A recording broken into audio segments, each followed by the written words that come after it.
So here's a real-world application of using simple language.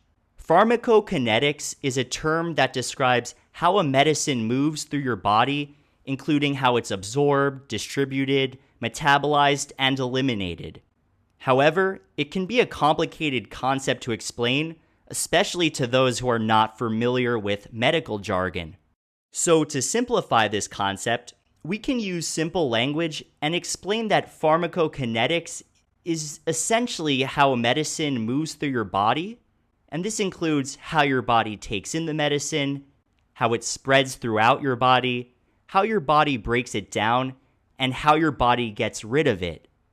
Likewise, we can use metaphors or analogies to help people understand complex concepts.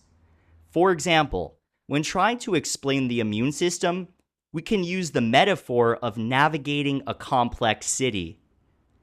The immune system has different neighborhoods with their own unique functions, such as the lymph nodes acting as a central hub for immune cells, and the bone marrow as the factory for producing new immune cells.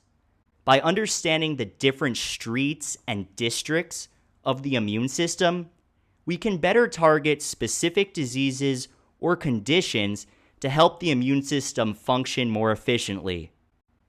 As we can see, this metaphor can help non-experts understand a complicated concept like the immune system by comparing it to a complex city and comparing the different functions to common places in a city.